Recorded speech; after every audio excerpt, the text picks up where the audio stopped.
सर्वे भवन्तु सुखिनः सर्वे सन्तु निरामया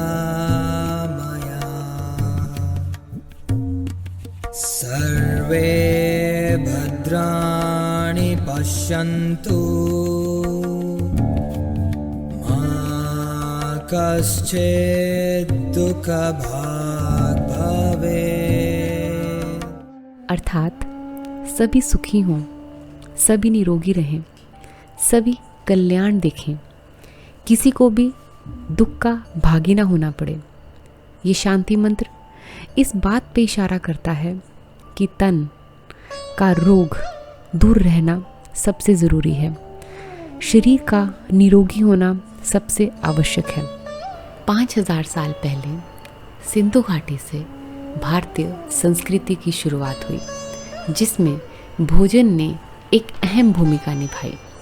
इसीलिए पुरातन काल में खाने और उसको बनाने पर विशेष ध्यान दिया गया था, जिससे खाना सिर्फ हमारी भूख ही ना मिटाए बल्कि हमें निरोगी भी रखे।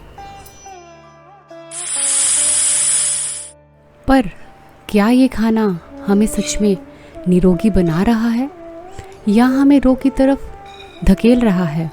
क्योंकि सावधान, ये सीटी की ध्वनि खाना पकने की नहीं बल्कि ये संकेत है कि आप रोग की तरफ बढ़ रहे हैं। ये प्रेशर कुकर एल्युमिनियम से बना है। इसी एल्युमिनियम से कढ़ाई, फ्राइंग पैन और यहाँ तक कि एल्युमिनियम फॉयल भी बनता है। इन सब से खाद्य पदार्थों में एल्युमिनियम की मात्रा बढ़ जाती है और ये एल्युमिनियम हमारे शरीर में प्रवेश कर जाता है और इसी एल्युमिनियम की मात्रा बढ़ने से गुर्दों से संबंधित बीमारियां होती है और यहाँ तक कि इसी की वजह से अधिक उम्र के लोगों में मस्तिष्क का प्रभावित होना और लचीलेपन का अभाव होना आदि के लक्षण भी देखे गए हैं। वहीं शिशुओं में एल्युमिनियम मस्तिष्क के विकास को भी रोक देता है। Aluminium, the made like foils and the cans are very popular for storage of food for short and long duration of the time respectively. In spite of its voluminous use in food industries, there are growing concerns of aluminium associated health risk in the human. It is reported in the study that aluminium leach out from the storage vessel or a foil and contaminate the food material. As per World Health Organization of the United Nations, human bodies can excrete a small amount very efficiently. An aluminium tolerable daily intake of 1 mg per kg body weight per day has been established. Also, several reports highlighted that aluminium can increase the risk of Alzheimer's disease and other neurological disorder. Where do we stand today? Are we taking necessary care of our health? Equally important are our dietary habits. Those dietary habits which in today's world are getting inclined towards fast food. Not only this, fast foods contain high levels of trans fatty acids and refined carbohydrates, excessive amounts of sugar and salt, which are not only unhealthy but also addictive. It is this addictiveness which creates a vicious cycle of our body craving for these foods over healthy foods. When it comes to diabetes, India ranks at number 2 as per the latest standards. As many as 77 million of our population is diabetic. Further, as much as 25.3% of India's population is suffering from hypertension. High incident rates of obesity, hypertension and diabetes in the Indian population has led to a high burden of cardiovascular diseases as well. As many as 7.4% of the rural population and 13.2% of the urban population of India is suffering from cardiovascular diseases. So what's the solution? The people are suffering from obesity and diabetic and heart problems. For those problems, alkaline food is required. It is grass grain actually. In olden days, just it grows like that. In China, 5th century, they call it as a millet age. We call it stone age. They have the milletage, because that time the king ordered we should take only millets in our country.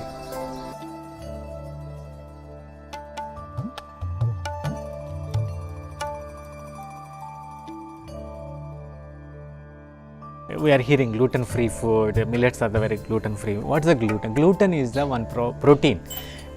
It's very hard to digest.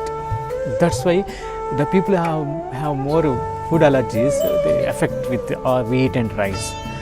These are the gluten-free. It easily they could digest. Second thing is the glycemic index is very low for millets. For wheat and rice, it's very high. Immediately after taking the food, it increases the blood sugar levels, means it's not a good sign for the diabetic people. That's why if you take the millets, it's a very less glycemic index. That's why it digests very easily. They can have very happily. Okay? Especially it's a wonder miracle for the diabetic people as well as obese people. Because it's very less carbohydrates, very more minerals, more fiber. Not getting proper nutrition value because of the polished food and preserved food and synthetic colors and preservatives we are using for easy handling. Okay, easy to cook, easy to eat, easy to fast food means fast ऊपर जाने के food actually fastly ऊपर जाने के, but we are blessing with the words long life. How long life means our food is our medicine. We should sense that. Millets हजारों वर्षों से दक्षिण पूर्व एशिया के सबसे पुरानी खेती वाले अनाजों में से एक है। इनमें ज्वार, रागी, बाजरा और जौ जैसे मिलेट सभ्यता के मुख्य खाद्य पदार्थ रहे हैं। सिंधु घाटी सभ्यता वास्तव में दाल और अन्य दाल जैसे मटर के साथ जौ का विकास करती थी। वे मुख्य सामग्री के रूप में मिलेट्स का उपयोग करके रोटी, दलिया और अन्य व्यंजन बनाते थे। कार्बोहाइड्रेट और प्रोटीन के अलावा millets vitamin A, B, phosphorus, potassium, calcium, iron और एंटीऑक्सीडेंट का अच्छा स्रोत है। ये सूक्ष्म पोषक तत्व त्वचा को स्वस्थ रखते हैं, बल्कि प्रतिरक्षा प्रदान करते हैं और विभिन्न नियामक गतिविधियां करते हैं। With the transition of time and advent of Green Revolution, millets lost their popularity. It is wheat and rice that took over the millets, and we people succumbed to it. Wheat and rice became a trend, and millets were forgotten.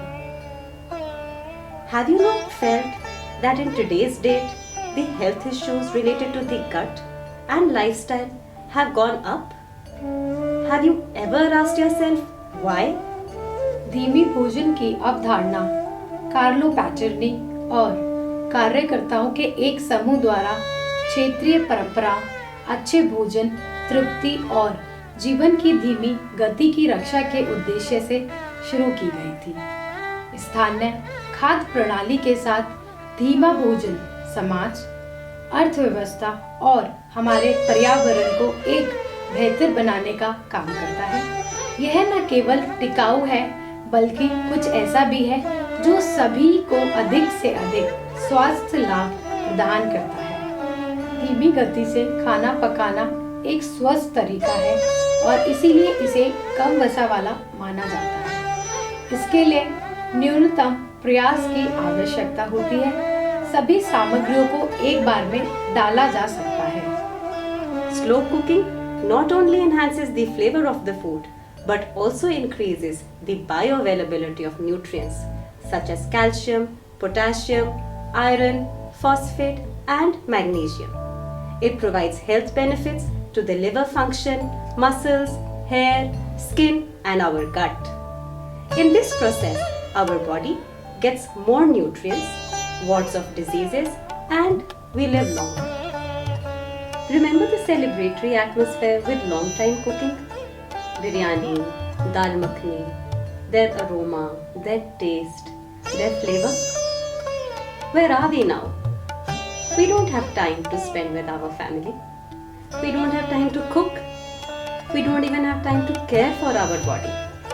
We are enslaved by speed and have succumbed to life-threatening conditions of fast life that has disrupted our habits. It has pervaded our privacy and it has forced us to eat fast foods. These foods have become a trend. It is cheap, easy, but it is not that easy on our health. Not only this, fast foods contain high levels of trans fatty acids and refined carbohydrates, excessive amounts of sugar and salt, which are not only unhealthy but also highly addictive. क्या हमें स्वादों को फिर से खोजना चाहिए? क्षेत्रीय खाना पकाने का स्वाद लेना चाहिए और फास्ट फूड के अपमानजनक प्रभावों को दूर करना चाहिए?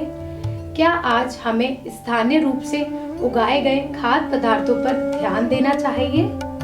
हमारे भूले हुए मिलेट्स और उनके द्वारा बनाए गए व्यंजन जो शरीर, मन और आत्मा के स्वास्थ्य के लिए महत्वपूर्ण है। Traditional food is very complex subject, right?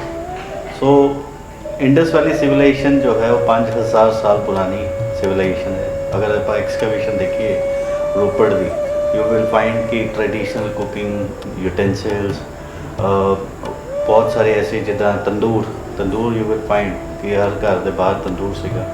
And सांझा चूल्हा कॉन्सैप्ट जोड़ा कि पंजाब दे विच सीगा अज लुप्त हो चुका है। बोर्ड के पेड़ के नीचे जो तंदूर सीगा आजकल लुप्त हो गया है। सो साढ़े एंसेस्टर्स ने बहुत अच्छी रेसिपी सानू दी in terms to nutrition, in terms to health, है ना। वो परफेक्शन इन्नी ज़्यादा सी बट ਆਪਾਂ ਹੁਣ ਉਹ ਸਾਰੀ ਚੀਜ਼ਾਂ ਜਿਹੜੀਆਂ ਯੂਜ਼ ਨਹੀਂ ਕਰਦੇ। ਕਿਉਂ? ਕਿਉਂਕਿ ਵੀ ਆਰ ਐਕਸਪੈਰੀਮੈਂਟਿੰਗ ਨਿਊ ਇੰਗਰੀਡੀਐਂਟਸ ਜੋ ਸਾਨੂੰ ਖਾਣਾ ਚਾਹੀਦਾ ਅਸੀਂ ਉਹ ਖਾ ਹੀ ਨਹੀਂ ਰਹੇ। 50 ਕਿਲੋਮੀਟਰ ਦੇ ਡਾਏ ਦੇ ਵਿੱਚ ਜੋ ਅਵੇਲੇਬਲ ਹੈ ਉਹੀ ਸਾਡਾ ਆਹਾਰ ਹੈ। ਜੋ ਵਾਟ ਵੀ ਈਟ ਇਕੁਅਲੀ ਇੰਪੋਰਟੈਂਟ ਕੀ ਹੈ ਕਿ ਅਸੀਂ ਉਸ ਚੀਜ਼ ਨੂੰ ਕਿੱਦਾਂ ਬਣਾ ਰਹੇ ਹਾਂ। Are we using traditional cooking method, are we using traditional utensils, are we using traditional masalas? अगर नहीं तो फिर सानू अपने रेसिपीज़ के उत्ते बहुत फेर बदल करने की जरूरत है। So we have to find जो साढ़े ट्रेडिशनल कुकिंग सीगी उस दे विच कॉपर, ब्रास, ब्रॉन्ज, मिट्टी, आयरन। इत्थे पंजाब दे विच एक पिंड है जिन्हों कड़ूआ बोलते हैं, उत्थे 7वें पातशाही आए, उन्होंने उस पिंड नूं वरदान दिता है कि दैट यू मेक सर्व लो के भांडे, सर्व लो के बर्तन बनाओ। तुसी अगर उस ट्रेडिशनल पैन के अंदर तुसी दाल बना के खाते हो, जो सब तो फेमस दाल है दाल अमृतसरी, यू विल फाइंड कि वो दाल जी आयरन की कमी जी है दूर करती है। अज के टाइम के बहुत सारे जो लोग हैं वो एनेमिक है। एनेमिक आयरन की डेफिशिएंसी के लिए अगर असी उस बर्तन को यूज़ करना शुरू कर दिए तो साड़ी ये प्रॉब्लम जी दूर हो सकती हैं। सो असी आलती पालती मार के बैठ के रोटी नहीं खाते जो कि साडा traditional way of eating food सीगा। सो सानू उसी चीज़ नू दोबारा तो अपने लाइफ के विच चेंजिस करने की जरूरत हैगी है। बहुत सारी जड़ियाँ चीज़ां है वो चेंज हो जाए।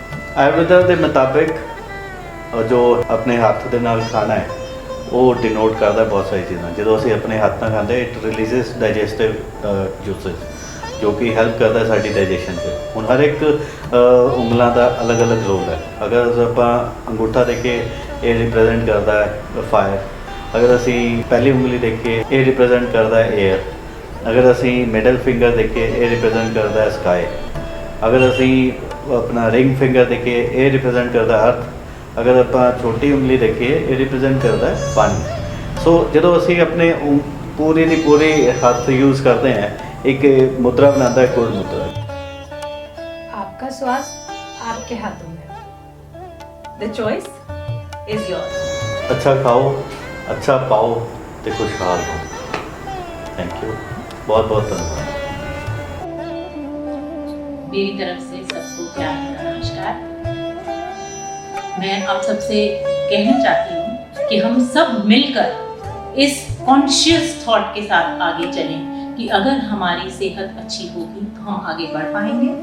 टेक फॉर सेवा ने एक इनिशिएटिव लिया है जहां वो हमारे traditional foods, traditional wellbeing theories, traditional textiles के ज़रिए आम जनता तक ये इंफॉर्मेशन पहुंचाना चाहता है कि किस तरीके से इन सब का साथ हमें एक अच्छी सेहत दे सकता है। भारत का परंपरागत कपड़ा एवं परिधान समस्त दुनिया में प्रसिद्ध है।